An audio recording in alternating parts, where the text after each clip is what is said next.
നമ്മളിന്ന് ഉണ്ടാക്കാൻ പോകുന്നത് നാടൻ താറാവ് കറിയാണ്. അതിനായിട്ട് നമ്മൾ 1.5 കിലോ നാടൻ താറാവാണ് എടുത്തിട്ടുള്ളത്. ഇതിലേക്കായിട്ട് സവോള അരിഞ്ഞത്, തക്കാളി അരിഞ്ഞത്, പച്ചമുളക് അരിഞ്ഞത്, അതുപോലെ നാളികേരക്കൊത്ത് കുറച്ച് അധികം എടുത്തിട്ടുണ്ട്. പിന്നെ ചെറിയുള്ളി, വെളുത്തുള്ളി, ഇഞ്ചി എന്നിവയുടെ പേസ്റ്റ് എടുത്തിട്ടുണ്ട്. നമ്മളൊരു മൺചട്ടിയിലാണ് നമ്മൾ ഈ നാടൻ താറാവ് കറി ഉണ്ടാക്കാൻ പോകുന്നത്.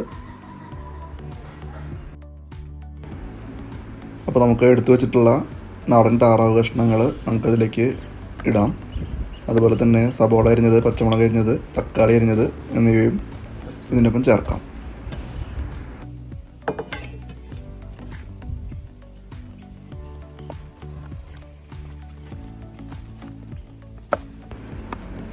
അതിനുശേഷം നമ്മൾ എടുത്തു വെച്ചിട്ടുള്ള നാളികേരക്കൊത്ത് കൂടി ഇതിനൊപ്പം ചേർക്കുന്നുണ്ട്. നമ്മൾ കുറച്ചധികം നാളികേരക്കൊത്ത് നമ്മൾ ഇട്ടിട്ടുണ്ട്.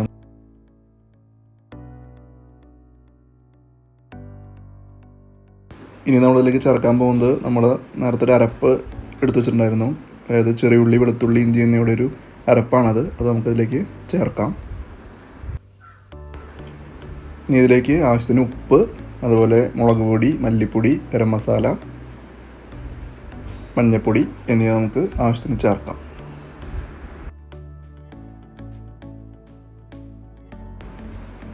കുറച്ച് കുരുമുളക് കൂടി നമ്മളിതിൽ ചേർക്കുന്നുണ്ട്.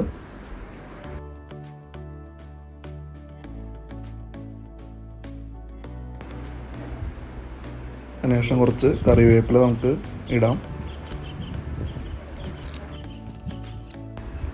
ഇനി ഇതിലേക്ക് ഒരു ഏകദേശം അരക്കപ്പോളം നമുക്ക് വെളിച്ചെണ്ണ, നാടൻ വെളിച്ചെണ്ണ ചേർത്തിട്ടുള്ളത് അത് ചേർക്കാം. അതിലേക്ക് കുറച്ച് വെള്ളം കൂടി ചേർത്ത് നമുക്ക് നന്നായിട്ടൊന്ന് മിക്സ് ചെയ്തിട്ടെടുക്കാം.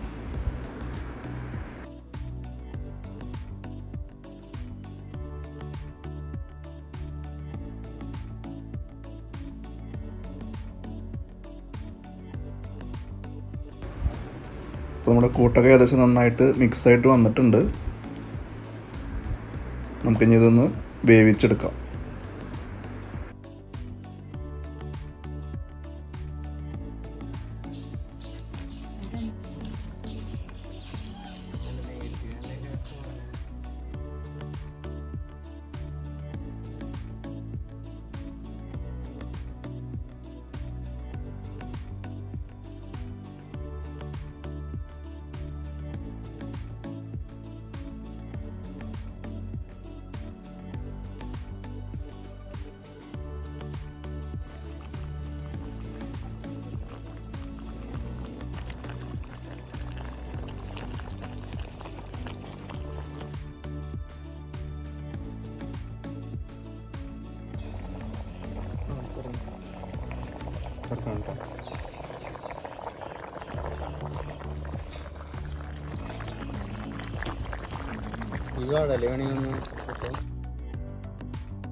അപ്പോൾ നമ്മുടെ നാടൻ താറാവ് കറി ഏകദേശം നന്നായി കുക്കായി വന്നിട്ടുണ്ട്.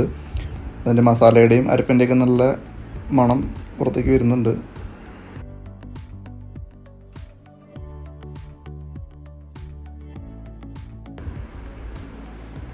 നല്ല അടിപൊളി മണമാണ് വരുന്നത്. അത്യാവശ്യം നന്നായി വെന്ത് വന്നിട്ടുണ്ട്.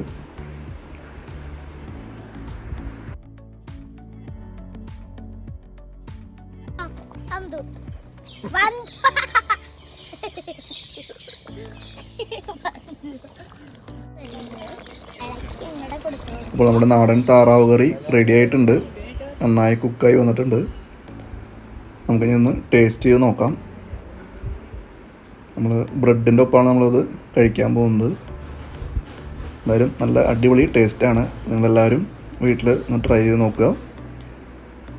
നമുക്ക് വീണ്ടും മറ്റൊരു വീഡിയോയിലൂടെ കാണാം.